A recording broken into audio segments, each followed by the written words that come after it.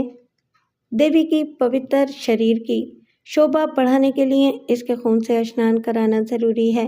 کہاں ہے رکمنی؟ کہاں ہے وہ کلنکنی؟ فیل ارجن کڑک آواز میں بولا۔ بکواس بند کر فیل ارجن، اور سیدھی طرح وہ خطوط میرے حوالے کر دے جن کے ذریعے تو ایک معصوم لڑکی کو بلیک میل کر رہا ہے۔ میں تجھ سے وہ خطوط حاصل کرنے آیا ہوں، ورنہ بات اگر بڑھ گئی تو میں تجھے چھوڑوں گا نہیں۔ ارے جا مورکھ، ابھی اس دھرتی پر کوئی ایسا سورما پیدا نہیں ہوا جو میری شکتی سے ٹکرا سکے، اور تو کر ہی کیا سکتا ہے؟ فیل ارجن نے حقارت سے تھوکتے ہوئے کہا۔ دیکھ فیل ارجن، مجھے تم سے کوئی پرخاش نہیں ہے۔ میں نے تمہیں تمہارے مطلوبہ روپے پہنچا دیے ہیں اور اب تم بھی مجھے وہ خطوط واپس کر دو۔ فیل ارجن میری بات سن کر قہقہے لگانے لگا، پھر یکلخت وہ سنجیدہ ہو گیا۔ اس نے آگے بڑھ کر روپے مجھ سے لے لیے۔ اس کے بعد اس نے اپنے جسم کو اس طرح ساکت کر لیا جیسے وہ انسان نہیں بلکہ پتھر کا بے جان بت ہو۔ اس کی شعلہ بار نگاہیں مجھ پر جمی ہوئی تھیں۔ بڑی دیر تک وہ مجھ پر نگاہیں جمائے کھڑا رہا، پھر اس کے جسم میں دوبارہ حرکت ہوئی اور وہ غضبناک لہجے میں بولا، جا مورکھ جا، واپس چلا جا، ورنہ میں تجھے نشٹ کر دوں گا۔ اس سے پہلے کہ میں فیل ارجن کی بات کا کوئی جواب دیتا، وہ میرے سامنے ہی میری نظروں سے اوجھل ہو گیا۔ خدا جانے اسے زمین کھا گئی یا آسمان۔ خوف اور دہشت سے میرا برا حال ہو رہا تھا۔ میرا پورا وجود پسینے میں تر ہو چکا تھا۔ کچھ دیر تک میں اپنی جگہ کھڑا اپنے آپ پر قابو پانے کی کوشش کرتا رہا، پھر ہمت کر کے قدم آگے بڑھانے کی کوشش کی۔ دوسرے ہی لمحے میرے حلق سے ایک بھیانک چیخ نکل گئی۔ وہ جگہ جہاں وہ شیطان فیل ارجن کھڑا ہوا تھا، اب وہاں ایک انسانی کھوپڑی پڑی ہوئی تھی۔ یہ کھوپڑی بری طرح سے چٹکی ہوئی تھی اور دو سوکھے ہاتھوں کے پنجر اسے تھامے ہوئے تھے۔ چٹکی ہوئی کھوپڑی کے بڑے بڑے دانت دیکھ کر مجھے دہشت سے جھرجھری سی آ گئی۔ میں وہاں رک نہ سکا اور بے اختیار بھاگنے لگا۔ موت کا بھیانک تصور میری رفتار مسلسل تیز کر رہا تھا اور مجھے یوں محسوس ہو رہا تھا جیسے وہ مردہ کھوپڑی میرا پیچھا کر رہی ہو۔ میں بھاگا جا رہا تھا، کسی بات کا ہوش نہیں تھا۔ پھر اچانک کوئی نادیدہ ہاتھ میرے چہرے پر پڑا اور میرا منہ دوسری طرف گھوم گیا۔ اتنا شدید چکر محسوس ہوا تھا مجھے کہ دوسرے ہی لمحے میں خوفناک انداز میں چیختا ہوا زمین پر گر گیا۔ اسی وقت وہ مردہ کھوپڑی ان سوکھے ہاتھوں سمیت میرے سینے پر آ لگی۔ پھر کیا ہوا مجھے یاد نہیں۔ شاید خوف و دہشت کے ملے جلے احساسات نے میرے اعصاب پر اتنا گہرا اثر کیا تھا کہ میں بے ہوش ہو گیا۔ پھر کیا ہوا؟ میں نے بےتابی سے پوچھا۔ بس پھر جب مجھے ہوش آیا تو میں اپنے گھر میں تھا۔ میرے گھر والے میرے نزدیک تھے اور شدید پریشانی کا شکار تھے۔ وہ یہ بات سمجھنے سے قاصر تھے کہ میرا یہ حال کیوں کر ہوا ہے۔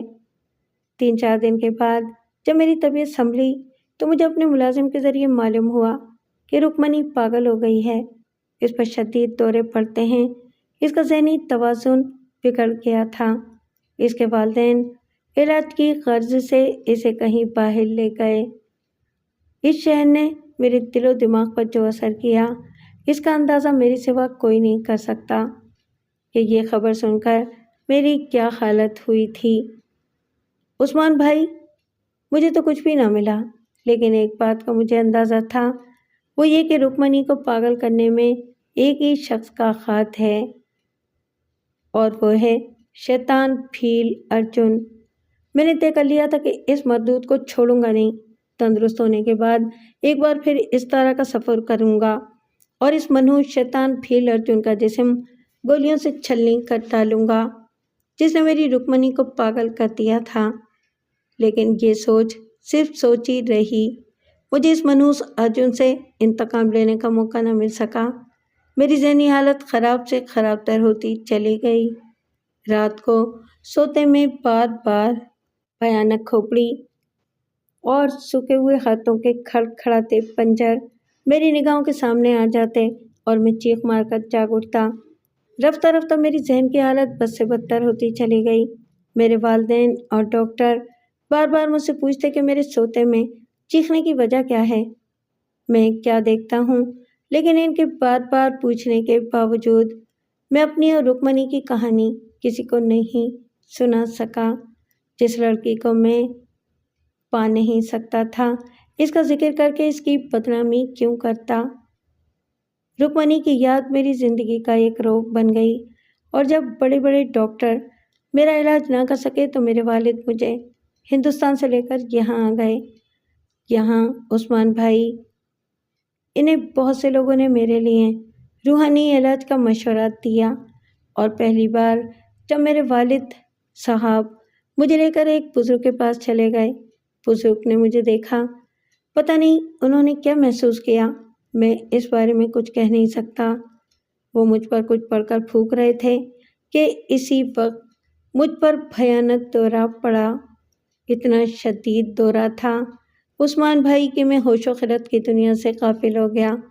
اسی غفلت میں وہی پراسرار کھوپڑی اور سوکھے ہاتھوں کے پنجر کھڑکھڑاتے ہوئے ایک بار پھر میری نگاہوں کے سامنے آ گئے۔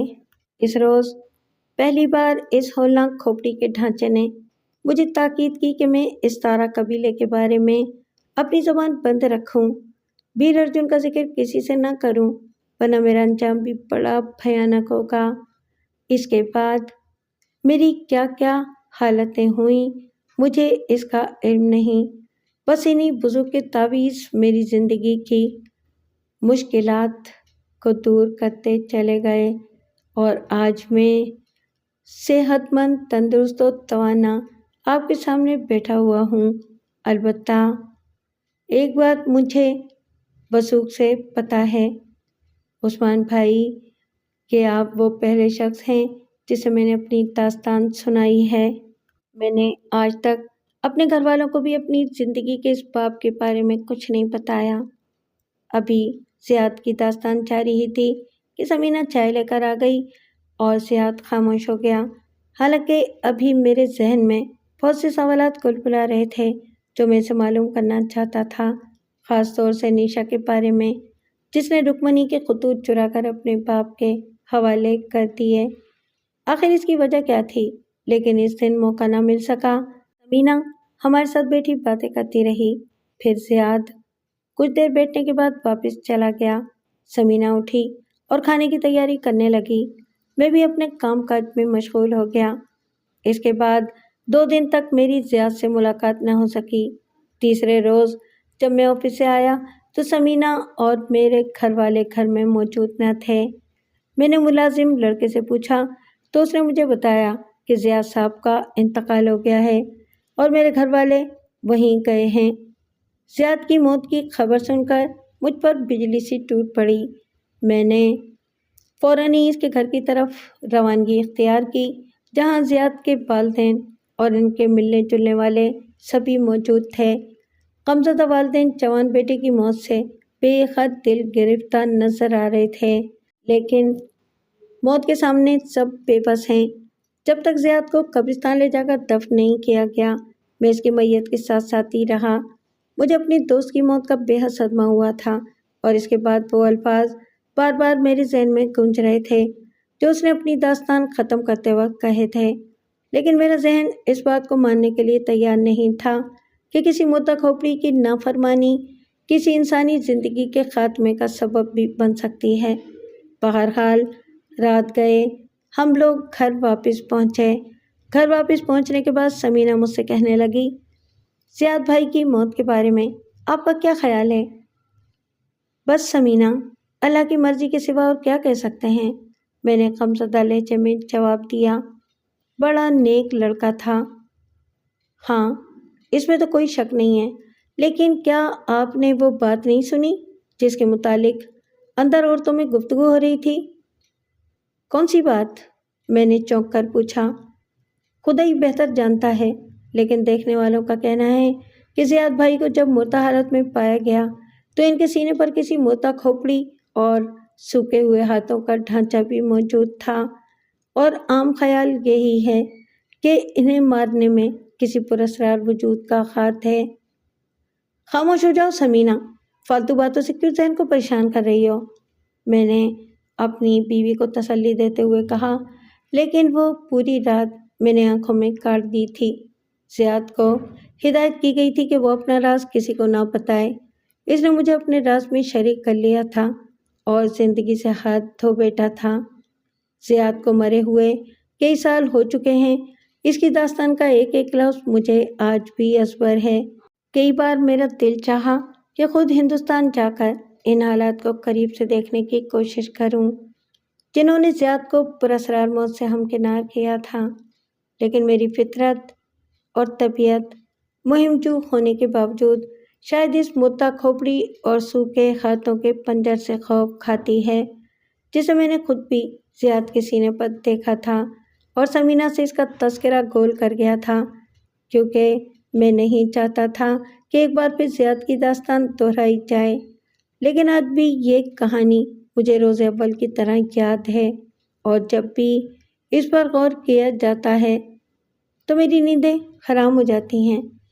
یہ سب کیا تھا؟ کیا ہے؟ کیا ایسا ممکن ہے